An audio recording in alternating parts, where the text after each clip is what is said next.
सर्वात special vlog because this vlog is all about my 45 days natural transformation. म्हणजे माझं mind manipulate करत होतं, अरे तू कसं करणार, तू जॉब पण करतोयस, तू ऍक्टिंग पण करतोयस, पण तुला झोप पण कमी मिळते.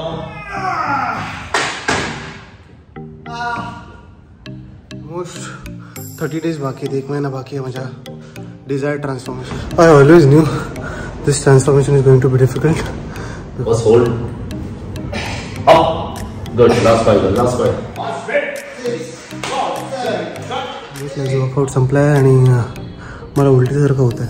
सो मी तुम्हाला सर्व दाखवणार आहे याच्यात मी काय डाएट घेईन. लास्ट 45 डेज मध्ये मी बिलकुल चीट नाही केलंय. माझे वर्कआउट्स काय होते, 45 डेजचा एक पूर्ण चार्ट बनवलेला माझा बोर्ड आहे मागे दिसतोय की हात हे जे तुम्हाला सगळं दिसतंय. Bottom line is I am very happy with the transformation which I had been going through. तुम्हाला पण म्हणजे खूप जणांना असं असतं की बॉडीचं ट्रान्सफॉर्मेशन खूप जणांना करायचंय. सो लक्षात ठेवा, इट्स ऑल अबाउट 3-4 थिंग्स. एक तर तुमचं डेडिकेशन. हॅलो, आय होप सर्वजण मस्त फिट आणि फाईन आहात. So welcome to the new vlog which is so close to my heart. हा असणार आहे आतापर्यंत सर्वात सर्वात सर्वात special vlog because this vlog is all about my 45 days natural transformation. Yes. So या व्लॉग मध्ये मी पूर्ण माझी 45 डेजची फिजिकल जी ट्रान्सफॉर्मेशनची जर्नी आहे ती पूर्ण एक्सप्लेन करणार आहे. कशी काय ही जर्नी सुरू झाली, का सुरू झाली, हिचं कसं काय एक्झिक्युशन झालं आणि हिचा कसा शेवट झाला फायनली. सो हे सर्व या ब्लॉग मध्ये मी सांगणार आहे. सो सर्वात पहिली गोष्ट, मला ट्रान्सफॉर्मेशन करण्याची गरज का वाटली किंवा मी का ट्रान्सफॉर्मेशन केलं. सो खूप जणांच्या मनात हा प्रश्न असू शकतो. सो द रिझन इज, मी थोडी तुम्हाला बॅक स्टोरी सांगतो. मी 2019 मध्ये ऑलरेडी एकदा फिजिकल ट्रान्सफॉर्मेशन केलं होतं आणि ते जस्ट पूर्ण झालं आणि मला असं वाटलं की आता कामं शोधायला मी सुरू करेन. तेव्हापासून मी ऍक्च्युली ऍक्टिंगसाठी मी ट्राय करत होतो. मला असं वाटलं कामं मिळायला सुरू होतील, पण तेवढ्यात कोविड आला आणि तर कोविड आला तर मला असं होतं की अरे बापरे आता काय करणार, बिकॉज सगळे इमिडिएट शट झालं आणि मग जिम्स बंद झाले. तरी मी समाव मॅनेज करत होतो होम वर्कआउट्स वगैरे या गोष्टींनी. सो त्याच्यात 2020 गेला आणि 2021 मध्ये इमिडिएट मला एक ऑपरेशन करावं लागलं. जे अनअवॉइडेबल होतं ते तेव्हाच करावं लागलं आणि मी चेकअपसाठी गेलो आणि तेव्हा डॉक्टर म्हणाले आत्ताच्या आत्ता आपल्याला करावं लागणार आहे ऑपरेशन. सो त्याच्याबद्दल मी आता जास्त बोलत नाही इकडे. सो ते ऑपरेशन झालं आणि मला 3 ते 4 महिन्याची बेड रेस्ट सजेस्ट केली डॉक्टरांनी because it was little painful आणि तेव्हा वर्कआउट नाही करू शकत होतो मी. आणि द वर्स्ट पार्ट इज तेव्हा डॉक्टरांनी सांगितलं तुला तुझं डाएट पण बंद करावं लागेल. आणि मला असं होतं अरे बापरे डाएट म्हणजे मला सुद्धा ठीक आहे वर्कआउट काहीतरी मॅनेज करता येईल, पण डाएट पण बंद केलं आणि मला प्रॉपर भात डाळ घी असे जेवढे सात्विक गोष्टी आहेत तितक्या त्या सगळ्या खायला सजेस्ट केल्या डॉक्टरांनी. सो मी म्हटलं ठीक आहे यार चला म्हणजे करावं लागेल, आता काय ऑप्शन नाही आहे. सो ते झालं आणि त्याच्यात माझी बॉडी पूर्ण हे झाली, आपली काय म्हणतात जी कंडिशनिंग होती ती पूर्ण खराब झाली. पण मी मला असं होतं की ठीक आहे यार चिल, म्हणजे आता पहिला आपण बरं होऊया आणि त्याच्यानंतर परत करता येईल, एवढं काय हे नाहीये, जास्त काय म्हणतात त्याला एक्झॉस्ट नको व्हाय, ठीक आहे इट्स ओके. असं मी करून स्वतःला काम कंपोज ठेवलेलं. बिकॉज तुम्हाला एकदा तुमची बॉडी एकदा चांगल्या फ्रेममध्ये बघण्याची सवय झाल्यानंतर इमिडिएट असं ड्रास्टिक फॉल बघताना परत असं हे होतं. बट आय वॉज कीपिंग माय काम, म्हटलं ठीक आहे होऊन जाईल.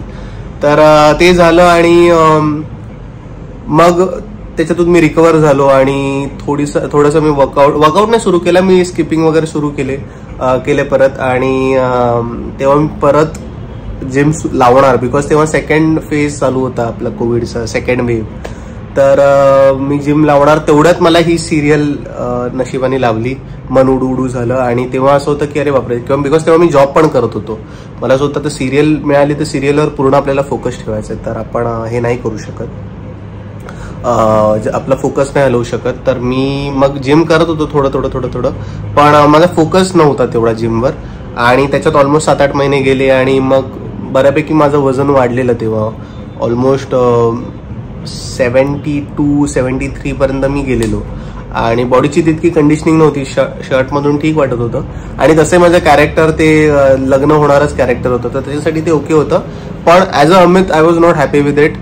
पण मी म्हटलं ठीक आहे पहिला एकदा सिरियल स्ट्रीमलाईन होऊन दे, बिकॉज जॉब आणि सिरियल एका वेळेला मला करणं तसंही मी I was struggling with it. आणि त्याच्याबरोबर मला अजून बॉडी ट्रान्सफॉर्मेशनला घेण्याची माझ्यात काय म्हणतात, मी ते चॅलेंज एक्सेप्टच करायला मला भीती वाटत होती फ्रँकली, तिन्ही गोष्टी एकत्र करणं. सो असा टाइम जात होता, पण माझ्या मनात ते होतं की सारखं नाही यार मला करायचंय. पण तेच माझं माइंड मॅन्युप्युलेट करत होतं, अरे तू कसं करणार, तू जॉब पण करतोयस, तू ऍक्टिंग पण करतोयस, पण तुला झोप पण कमी मिळते. आणि फ्रँकली स्पीकिंग बॉडी ट्रान्सफॉर्मेशनला तुम्हाला झोप चांगली पाहिजे, तुमचं डाएट टाइम टू टाइम झालं पाहिजे, एक्सरसाइज झाली पाहिजे. सो त्याला एक वेगळा सेट ऑफ टाइम लागतो. आणि तू कसं करणार आहे, तसं मी खूप टाइम माझ्या माइंडने माझ्याबरोबर मॅन्युप्युलेट केलं. मग शेवटी असं झालं की आई पण म्हणाली की नाही आता बस झालं, आता तुला करायला पाहिजे परत. आणि मला पण असं वाटलं की यार इट मेक्स सेन्स. आता बऱ्याच आपण किती वेळ असं, आता पुढे जाऊन कामं अजून वाढत जाणार, अजून टचवूड की अजून खूप कामं मिळतील, खूप कामं मला करायची आहेत. सो तेव्हा कामं वाढत जाणार. So I cannot keep giving this excuses. मला समाव हे एक्सक्युजेस जे आहेत त्यांना ओव्हरकम करावं लागतं. सो असं माझ्या डोक्यात आलं, म्हटलं. आणि हे 30th मार्चला माझ्या डोक्यात सगळं चालू होतं असं. आणि मी 30th मार्चला डिसाईड केलं की अमित बस, नो मॅटर व्हॉट, आता किती चॅलेंजेस येऊ दे, किती शूट शेड्यूल डिफिकल्ट जाऊन दे, किती ऑफिसचं प्रेशर असू दे, किती काही असू दे, पण आता आपण 1 एप्रिल पासून आपल्याला सुरू करायचंय. आणि मी तेव्हाच ठरवलेलं 45 डेजचं मी चॅलेंज घेणार आहे. बिकॉज आपण जितकं स्वतःला टाइम देतो तितकं आपली बॉडी टाइम घेते. मी आता जर हे 6 महिने म्हटलं असतं तर हे 6 महिन्यांनी झालं असतं, बिकॉज माझं माइंड तसं मी काय म्हणतात त्याला कंडिशन केलं असतं. सो म्हटलं नाही, 45 डेज मी आधी पण केलंय, आधी मी 3 महिन्यात केलेलं, आता मला त्याचा हाफ टाइम द्यायचा 45 days. Now I am little काय म्हणतात एक्सपिरियन्स. आता मी ज्या चुक्या पहिल्यांदा झालेल्या त्या नाही करणार आणि मी 45 डेजमध्ये करणार. So I called my trainer आणि मी म्हटलं ज्याच्याबरोबर मी आधी ट्रान्सफॉर्मेशन केलेलं त्याला म्हटलं असं आहे, मला 45 डेजमध्ये ट्रान्सफॉर्मेशन करायचं आहे, is it possible for you, तू करू शकतोस का हे, म्हणजे एक्सरसाइज वगैरे त्या हिशोबाने पॅटर्न करू शकतोस का. सो ही वॉज लाईक ठीक आहे आपण करू शकतो. मग मला तेव्हा खूप आली की म्हटलं चल आपण करू शकतो. So I started there. आणि 1 एप्रिल पासून सुरू झालं. आणि सो जेव्हा सुरू झालं तेव्हा सर्वात इम्पॉर्टंट माझ्यासाठी हा टास्क होता, because see whenever you're going for the transformation, सर्वात इम्पॉर्टंट आहे तुमचं डाएट, त्याच्यानंतर एक्सरसाइज, त्याच्यानंतर तुमची झोप. या तिन्ही गोष्टी होणं खूप महत्वाचं आहे, तरच तुमचं ते ट्रान्सफॉर्मेशन जे आहे ते प्रॉपरली होणार आणि तुमच्या बॉडीला त्याचा ऍडव्हर्स इफेक्ट नाही होणार. आणि पाणी तुमचं खूप बऱ्यापैकी तुम्हाला 4-5 लिटर पाणी प्यावं लागतं. सो सगळ्या गोष्टी असतात. तर सुरुवात झाली आणि तेव्हा पहिले 3-4 दिवस माझं शूटचं पण काम कमी होतं. सो मला ते बॉडी अडॅप्ट करण्यासाठी हेल्प झालं.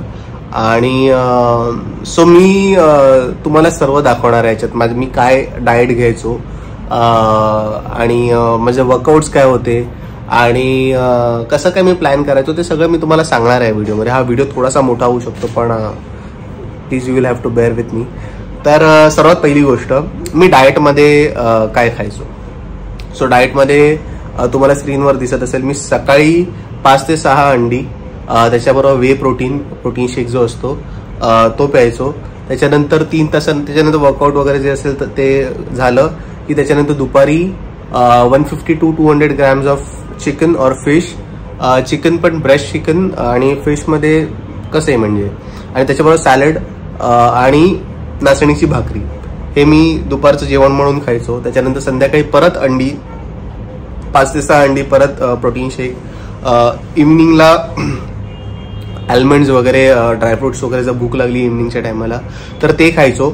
आणि मग रात्री अगेन दुपारचं जसं जेवलो तसं फिश और चिकन आणि त्याच्याबरोबर सॅलड आणि अर्धी नाचणीची भाकरी वगैरे.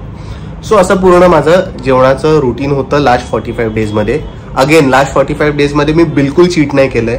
मी दूध, मी चपाती, मी राईस, मी सॉल्ट, मी साखर, मी आईस्क्रीम, चॉकलेट्स, या गोष्टी मला खूप आवडतात पण मी त्या बिलकुल खाल्ल्या नाहीत. आणि हे ऍक्च्युअली माझ्यासाठी तितकं डिफिकल्ट नाही कारण माझा बऱ्यापैकी कंट्रोल आहे माझ्यावर. त्यामुळे पण पहिले 2-3 दिवस आपल्या बॉडीला सवय नसते बिकॉज आपण रोज खातो आणि मग अचानक बंद केल्यानंतर थोडंसं हे होतं. पण हे मी लास्ट 45 डेजमध्ये बिलकुल नाही खाल्लं. सो सर्वात पहिला मी डाएट माझं हे केलं, काय म्हणतात त्याला, ऑन पॉईंट ठेवलं. आणि या पूर्ण जर्नीमध्ये मी मध्ये मध्ये जिममधून पण ब्लॉग्स बनवतो, जसे डे एक्स म्हणजे डे 5, डे 10, डे 15. सो ते ब्लॉग्स म्हणजे ते जे कट्स आहेत ते पण तुम्हाला आता पुढे बघायला मिळतील. सो आज आपला आहे डे 15 आणि आज जाम दमलो मी. तुम्ही बघत असा माझा पूर्ण घामाटलो आहे. सो अजून ऑलमोस्ट 30 डेज बाकी आहेत, 1 महिना बाकी आहे माझ्या डिझायर ट्रान्सफॉर्मेशनसाठी. सो मी तुम्हाला अपडेटेड ठेवेन. आज ऑलमोस्ट 1 हफ्त्यानंतर परत मी हा ब्लॉग सुरू केला, बिकॉज मी हा रोज करणार नाही आहे ब्लॉग. पण 45 डेजची जर्नी जितकी दाखवता येईल तितकी मी दाखवणार आहे.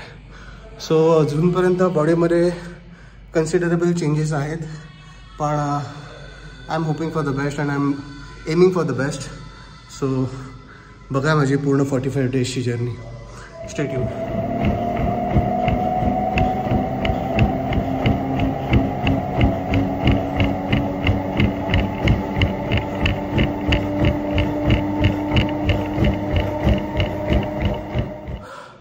सो आज डे 26 आहे आणि आता मी हेवी बॅक मारले त्यामुळे माझा श्वास भरला आहे पूर्ण. So it's been 26 days already आणि I am quite happy with the changes which I have made. So मी तुम्हाला दाखवत राहीन मध्ये मध्ये. मी युजली जास्त ब्लॉगिंग करत नाही या सिरीजमध्ये 45 डेजच्या ट्रान्सफॉर्मेशनमध्ये, बिकॉज वर्कआउट करतानाच पूर्ण मी इन्वॉल्ड असतो, त्यामुळे व्हिडिओमध्ये थोडं डिस्ट्रॅक्शन होतं. पण मी दाखवेन, जेवढं दाखवता येईल तितकं मी दाखवण्याचा प्रयत्न करेन आणि I will try to give you a motivation. So मला सांगा तुम्हाला ही सिरीज कशी वाटते. पुढे जाऊन मी माझे वर्कआउट्स, डाएट वगैरे सगळं दाखवणार तुम्हाला. So stay tune. Yes, come on, 6 reps. Go out. समोर बघ. Okay, समोर बघ. Core stronger. चल go. बस बिंदास. Up. 1. जा बिंदास खाली. Yes, down. 2. चल बस खाली. 3. चल बिंदास खाली. 4. समोर बघ. Come on, down. 5. एक डीप स्क्वाट कर. पूर्ण बस खाली. चॅलेंजिंग सेट कर. चल. बस खाली. बस. Up.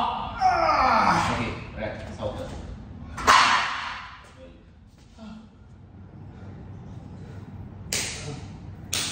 चल. बिंदास ना. खाली अजून खाली. ये खाली. चल. चुमू. ये बिंदास खाली. फुल घे. Just down.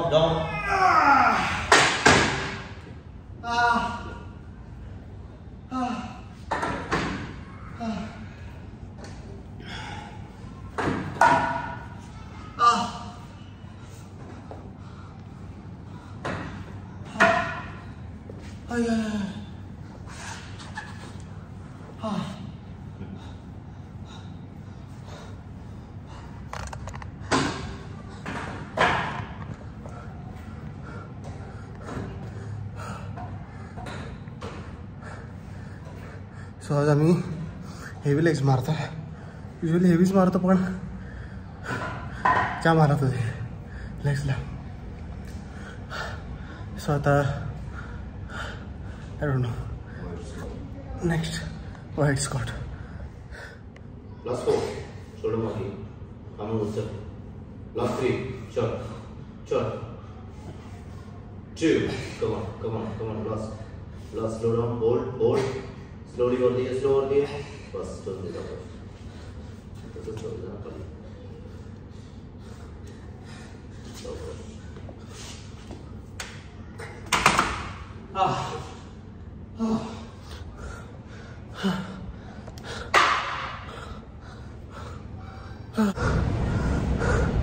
सो अजून 2-3 फॉर्म्स बाकी आहेत आणि त्याच्यानंतर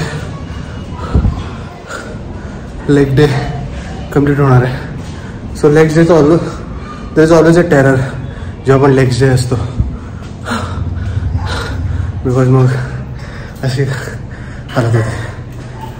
कारण आजकाल मला दम खूप लागतो लेग्स मारताना. आय थिंक शूट शेड्यूल बाकी सगळ्या गोष्टींमध्ये झोप वगैरे पूर्ण होत नाही म्हणून असू शकतं. कारण बट येस सो खालच्या फ्लोअरचे एक्सरसाइज संपवून आम्ही आता वर चाललो. सो काय एक्सरसाइज आहे तिकडे बाकी? लेग एक्सटेंशन, लेग एक्सटेंशन आणि लेग कर्ल असे दोन आहेत. So I always knew this transformation is going to be difficult because सगळं शेड्यूल आहे. त्याच्यात जिमसाठी वेळ काढणं, डाएटसाठी वेळ काढणं आणि रेस्टसाठी वेळ काढणं. आता मी इकडे उभा राहून याच्यासाठी बोलतो बिकॉज मला तो वर चढवत नाही. स्वतः वरती जातो आणि कंटिन्यू करतो आणि तो पुढा पडेल.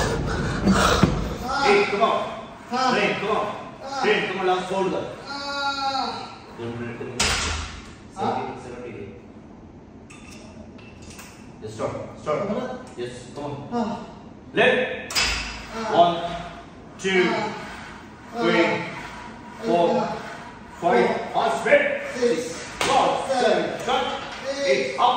9. Come on. Straight. Last two. Last hold. Up. Touch. Okay.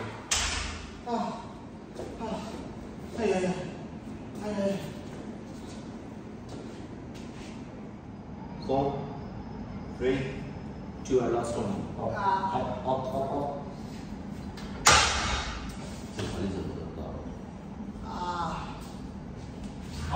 Up. Yes. Up. Here's what it is. Hit. Last one. Up. Last three. Up. Here's what it is. Two more. Up. Left. One. Here's what it is. Face up.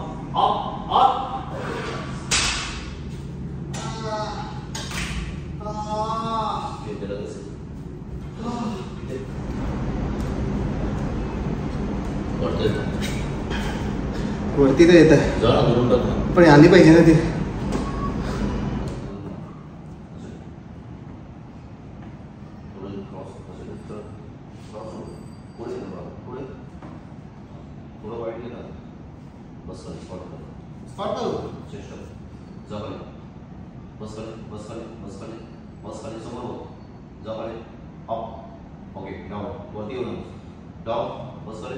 Down, up, knee out, down, 2, समोर जाऊ खाली 2, 3, जाऊ खाली 4, straight, बसल, go, वरती start, 5, समोर 6, जाऊ खाली 7, जाऊ खाली 8, जाऊ खाली 9, come on, hold,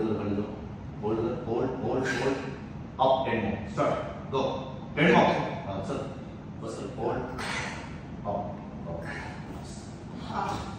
काय बोलता?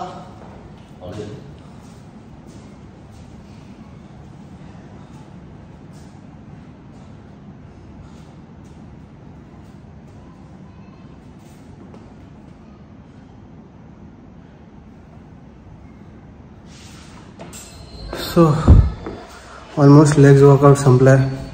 मी बसतो थांबायला कुठेतरी.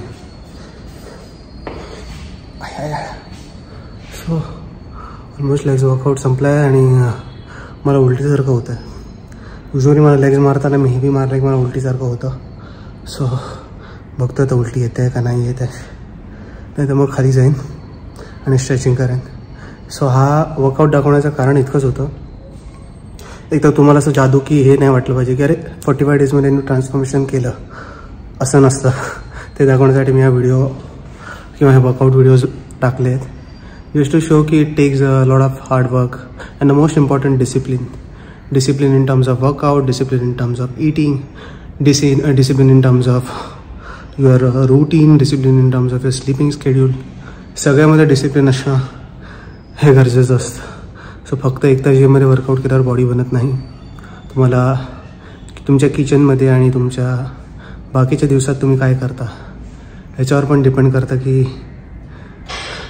तुम्ही कशी बॉडी तुमची बनणार आहे. सो आता खाली जाऊन मला झोप पण येते खूप बिकॉज मी खूप थकलो आहे. सो मी बघायला पूर्ण घामाचं असं हे येत आहे. सो आज 31st डे आहे. I am very happy with the schedule I am going. खूप हॅक्टिक आहे, पण आय थिंक इट्स वर्थ. आणि स्वतःला चॅलेंज केल्यानंतर एक आपल्याला हे असतं की आपण ते अचीव करणार, नाही करणार, कधी करणार. But I am very sure की 45 डेजमध्ये I will be somewhere there where I am seeing myself. So yeah, so आता मी तुम्हाला माझ्या बॉडीचं एक स्ट्रक्चर दाखवतो कसं आहे. तर अजून 15 डेज आहेत आपल्याकडे, 14 डेज आहेत रफली. सो त्याच्यानंतर पण मी तुम्हाला दाखवेन.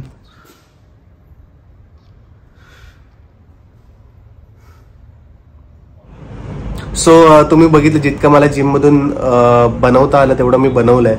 जास्त मी बनवलं नाही बिकॉज मला तो फोकस लूज करायचा नव्हता. बिकॉज व्हिडिओ बनवताना आपला फोकस लूज होण्याचे चान्सेस असतात, म्हणजे माझ्या तरी असतात. सो ते मी जास्त बनवलं नाही.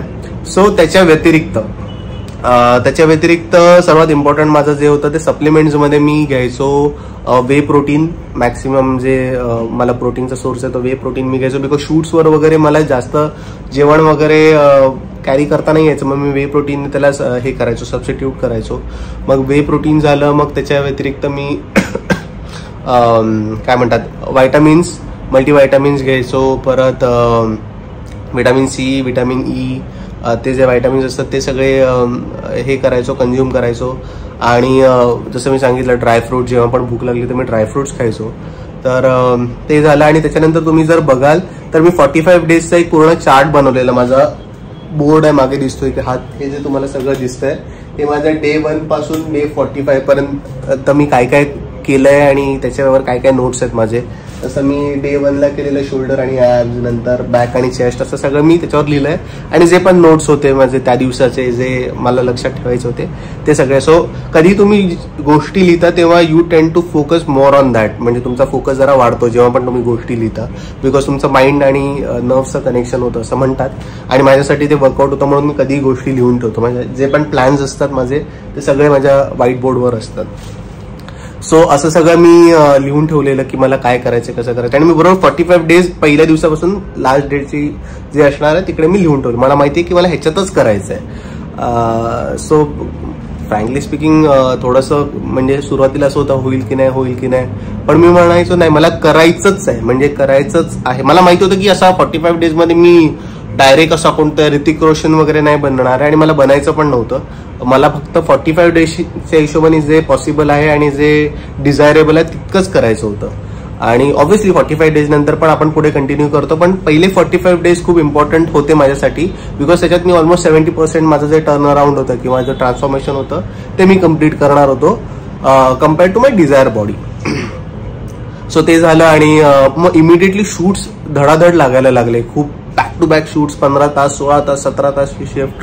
आणि मला असं झालं की अरे बापरे, सकाळी आपण ऑफिसचं काम, रात्रीचे पूर्ण शूट्स आणि त्याच्यावर जिम मॅनेज करणं. आणि म्हणजे किती वेळात असं झालं, मी शूट्सचं कसं असायचं मध्ये 3-4 तास ब्रेक असायचं. मग मी माझ्या ट्रेनरला फोन करायचो, मी ठाण्यावरून मुलुंडला यायचो, जिम करायचो, मुलुंडवरून परत ठाण्याला जायचो शूटला. सो असं पण मी केलं, तुम्ही काही व्लॉग्समध्ये ते बघितलं पण असेल. आणि मी ह्याचं जास्त गवगव जास्त म्हणजे कुठेच केला नव्हता गवगव की मी 45 डेजचं ट्रान्सफॉर्मेशन करतो. बिकॉज आय पर्सनली बिलीव्ह की जोपर्यंत तुम्ही करत नाही तोपर्यंत त्याची बोलण्याची काही गरज नाही, आणि केल्यानंतर तुम्हाला सांगण्याची पण गरज पडणार नाही, because it will be visible. So I feel की let your success make that noise rather than you making that noise. तर म्हणून मी ते कुठे टाकलं पण नव्हतं, कुठेच व्लॉगमध्ये तुम्हाला दिसणार नाही मी 45 डेज हे टाकलेलं. सो ते झालं. तर त्याच्यानंतर सो तुम्हाला डे 1 जर बघायचं असेल तर तुम्हाला तो स्क्रीनवर आता दिसत असेल की डे 1ला मी जेव्हा माझा व्हिडिओ काढलेला, आणि कट टू डे 45 ज्या दिवशी माझं फोटोशूट झालं त्या दिवशीचं कसं काय हे होतं, माझी कंडिशन होती 45 डेजमध्ये काय ट्रान्सफॉर्मेशन झालं तेही तुम्हाला स्क्रीनवर दिसत असेल. So this was the difference. आणि आय नो की म्हणजे असं मे बी काही लोकांना कमी वाटेल, काही लोकांना जास्त वाटेल, पण the bottom line is I am very happy with the transformation which I had been going through. आणि ठीक आहे, 45 डेजमध्ये मी खुश आहे, हॅपी आहे. आणि तुम्हाला पण म्हणजे खूप जणांना असं असतं की बॉडीचं ट्रान्सफॉर्मेशन खूप जणांना करायचं आहे. सो लक्षात ठेवा, इट्स ऑल अबाउट 3-4 थिंग्स. एक तर तुमचं डेडिकेशन, एक तर तुमचं डिसिप्लिन, तुमचं डाएट आणि तुमची एक्सरसाइज, तुमची झोप, या सगळ्या गोष्टी खूप everything goes hand in hand. आणि फायनली हे 45 डेज नंतर झालं, म्हणजे जे मी एवढं टाइम माझ्या माइंड बरोबर गेम खेळत होतो की नाही नाही अरे कसं करणार काय करणार. सो एव्हरीथिंग इज पॉसिबल यार. आपण खूप स्वतःला घाबरवून आणि हे करून ठेवतो, काय म्हणतात त्याला, पॅम्पर करून ठेवतो. समाव we need to get out of our comfort zone आणि there is a beautiful thing outside your comfort zone. So we should seek for that or we should search for that. आणि भारी वाटलं. तर पुढे जाऊन तुम्हाला फोटोशूटचा पण माझा ब्लॉग बघायला मिळेल. फोटोशूटचा पण एक वेगळा ब्लॉग बनवलाय, सो तोही तुम्हाला बघायला मिळेल. सो हा असा अख्खा आपला ब्लॉग होता 45 डेजच्या ट्रान्सफॉर्मेशनचा. मी म्हटलं आपण एक ऍक्च्युली हा ब्लॉग आता जो मी इंट्रो शूट केलाय हा एकदम शेवटला मी केला, बिकॉज स्टार्टिंगला मी काहीच केलं नव्हतं. माझा पूर्ण फोकस जिम आणि डाएटवरच होता. मध्ये मध्ये मी जिममध्ये काढत होतो जे व्हिडिओज ते तुम्ही बघितलेत ऑलरेडी. सो तेच आहे. तर मला सांगा तुम्हाला कसं वाटलं अरे 45 डेजचं ट्रान्सफॉर्मेशन, आणि तुमचे काही क्वेश्चन्स असतील, तुमचं काही जे फीडबॅक असतील ते मला कॉमेंट्समध्ये सांगा. आणि या व्लॉगला तुम्ही जितकं हे करू शकता, पाठवू शकता किंवा तुमच्या फ्रेंड्सना शेअर करू शकता तितकं प्लीज करा. मे बी त्यांना थोडीफार ह्यांनी काही इन्स्पिरेशन किंवा मोटिवेशन किंवा XYZ काही असं आहे जे त्यांना फील होईल. आणि सो आय डोंट नो, मी बोलायला लागलो की मला असं खूप मी बोलतो. आणि हेच मीडियम आहे आपलं व्लॉगिंगचं की जिकडे आपण व्यक्त होऊ शकतो. आणि मला आवडतं ऍक्च्युली ह्याच्यासाठी, कारण सिरियलमध्ये आपल्याकडे स्क्रिप्ट असते, इकडे स्क्रिप्ट नसते आणि तिकडे नयन असतो. इकडे मी स्वतः ॲज अ अमित मी तुमच्याशी बोलतो आणि I can speak my heart out. So it's a wonderful feeling यार. तर एनिवे हा ब्लॉग आपण इकडेच संपूया. मला सांगा तुम्हाला हा ब्लॉग कसा वाटला, ट्रान्सफॉर्मेशन कसं वाटलं, तुम्हाला अजून काय बघायचं ते सांगा. तुमचे काही क्वेश्चन असतील तर कॉमेंटमध्ये टाका. I will B happily answering all those questions. आणि खुश राहा, मस्त राहा. आणि पुढचा फोटोशूटचा ब्लॉग येतोय त्याच्यासाठी वाट बघा. See you, good bye.